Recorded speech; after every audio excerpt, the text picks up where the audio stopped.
ऐश्वर्य मेरी राधा रानी उस भक्त के हृदय में प्रतिष्ठित कर देती हैं हरि गुरु कृपा से। और मां सरस्वती उसकी जिह्वा पर प्रकट होकर भगवान की राधा जी के प्रेम रस को प्रकट करती हैं। और जब मां सरस्वती स्वयं राधा जी के रस के अमृत के उन कलशों को लेकर खड़ी रहती है तो अपनी गोपी स्वरूपा प्राण वल्लभा उन भक्तों को के हृदय को प्रेम रस से परिपूर्ण कर देती है। ये इसका सिद्धांत है। जयति तेऽधिकं जन्मना व्रज श्रयत इंद्र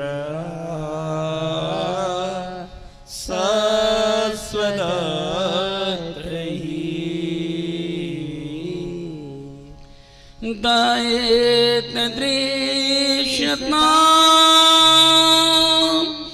देक्षुतावका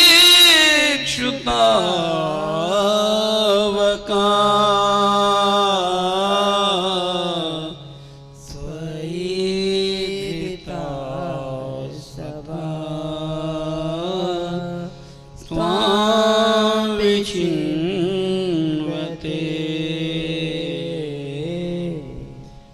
बहुत ही मार्मिक ये इतना प्यारा गोपी गीत का श्लोक है।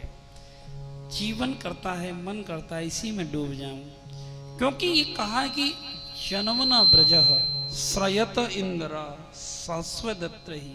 थोड़ा ध्यान से समझिए और अपने आप को इस भाव में प्रतिष्ठित कीजिए। एक हम यमुना मैया के तट पर उन गोपिकाओं के मध्य में भगवान श्याम सुंदर को पुकार रहे हैं, हे श्याम सुंदर अब तो आ जाओ, हे मेरे नाथ, हे गोविंद, आपकी ही कृपा से ये ब्रजमंडल शोभायमान हो रहा है। आपके ही जन्म के कारण, आपकी ही पावन उपस्थिति के कारण यहाँ सब देवी देवता सबके हृदय को कोमल सुकोमल करने वाली, सुंदर करने वाली और मृदुल करने वाली, प्रेमा भक्ति जगाने वाली, सौंदर्य और मृदुला की परम देवी श्री लक्ष्मी जी, सात्विक लक्ष्मी जी, आपकी अर्धांगिनी लक्ष्मी जी, फंसाने वाली लक्ष्मी नहीं जी, आपको मिलाने वाली वो लक्ष्मी, वो योग माया आज वो भी लालायित हो रही है, वो भी तरस रही है कि हे श्याम सुंदर ये ब्रजमंडल तो वैकुंठ से भी ज्यादा सुंदर हो गया है। तो दैत्य दृश्यताम, तो वो लक्ष्मी, समस्त देवी देवता, समस्त संपूर्ण शक्तियां इस ब्रजमंडल में आने के लिए लालायित हो रही हैं।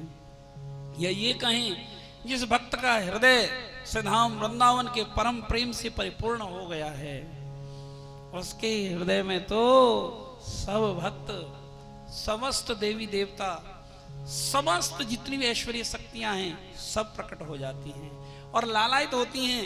एक हे इस भक्त की कृपा के कारण श्याम सुंदर मेरे राधा रमण लाल थोड़ी सी हम पर कृपा कर दें। ये होता है एक भक्त का हृदय। दयित दृश्यता देक्षुतावका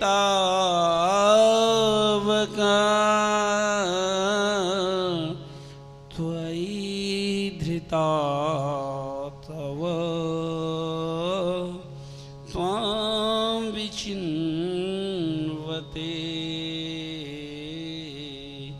परंतु हे प्रियतम, हे मेरे प्राणेश्वर, हमने अपने प्राण तक आपके चरणों में समर्पित कर रखे हैं।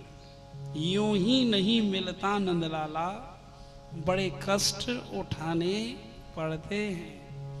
चौखट पर जाकर उसकी बड़े आंसू बहाने पड़ते हैं। यूं ही नहीं मिलता नंदलाला, बड़े कष्ट उठाने पड़ते हैं। ये जीवन की अंतिम उपासना होती है, तभी भवसागर सूखता है। पहे हमारे प्राण वल्लभ, जब हमने अपने प्राणों को भी आपके श्री पावन चरणों में अर्पित कर रखा है, इसका मतलब क्या है? प्राणों को अर्पित करने से मतलब ये है, एक जो भी संसार की वासनाएं हैं, जो भी संसार के समस्त चेष्टाएं हैं, जो भी क्रियाकलाप हैं, उन सब से अपना चित्त उठाकर हटाकर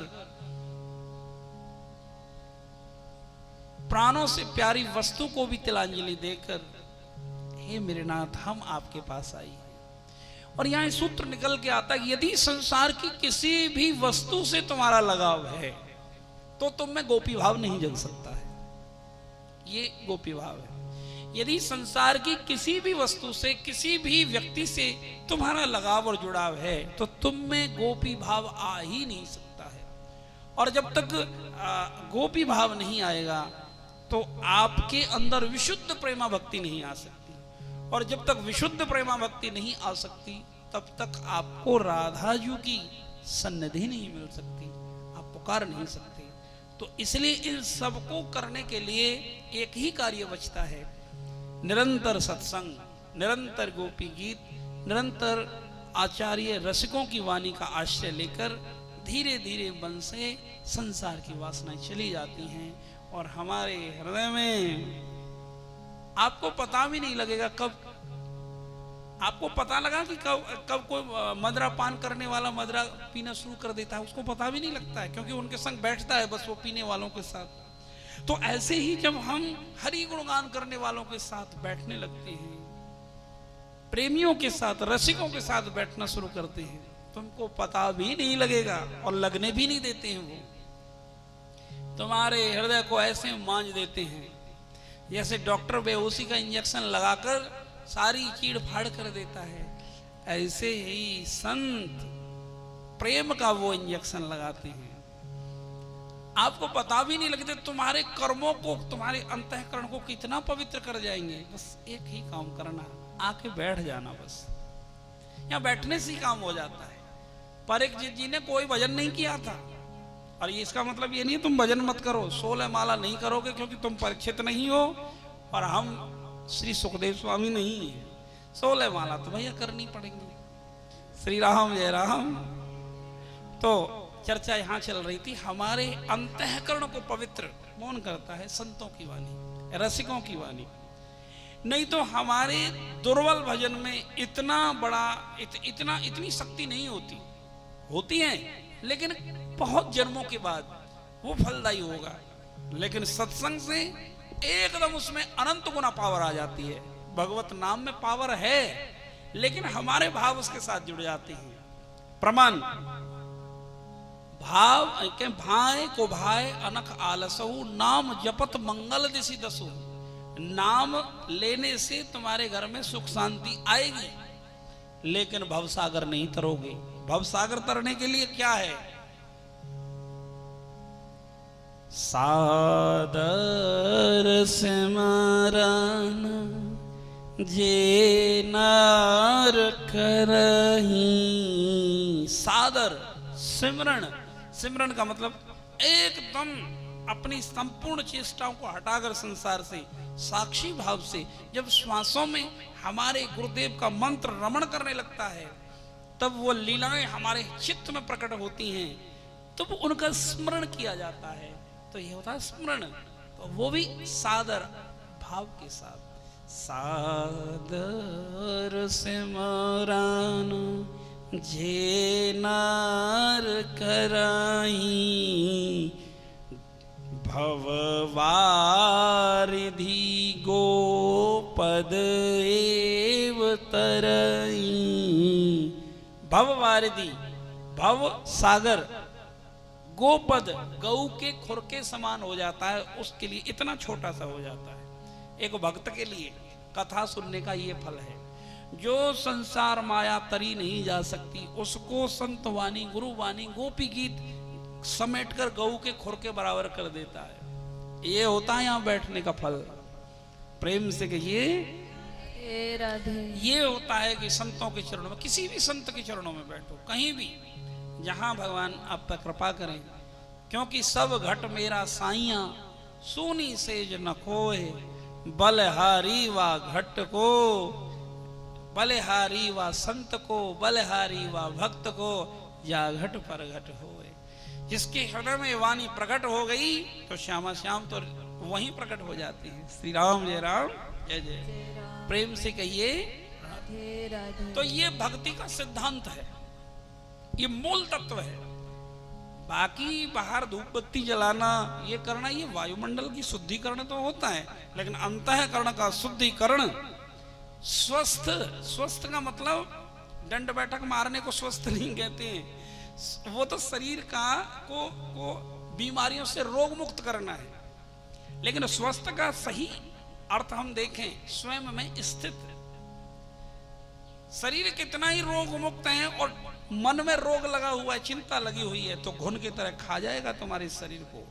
प्रेम से कहिए राधे राधे। तो इसलिए क्योंकि ये भगवान का मंदिर है, इसको भी रोग मुक्त करना जरूरी है। तो सुबह सुबह थोड़ा सा 10 मिनट 15 मिनट के लिए थोड़ी सी व्यायाम, प्राणायाम और थोड़ा सा जैसे आपको टहलना, जैसे आपकी अवस्था है उस हिसाब से करना चाहिए। हम भी करके आते हैं, क्योंकि पूरे दिन भर इससे काम भी तो लेना है। जैसे मोबाइल की रिचार्जिंग जरूरी है, तो हमारे इस शरीर में 2 रिचार्जिंग जरूरी है। मन को स्वस्थ करने के लिए भगवान का सत्संग, और शरीर को स्वस्थ करने के लिए सुबह सुबह घूमना या प्राणायाम करना, या जो भी आप एक्सरसाइजेस कर सकते हैं वो करनी ही चाहिए। दोनों बहुत जरूरी है। प्रेम से कहिए राधे राधे। आइए करुणामयी सरकार के चरणों में प्रार्थना करते हैं और आज के इस सत्र को यही विराम देते हैं। बोलो वृंदावन बिहारी लाल की, करुणामयी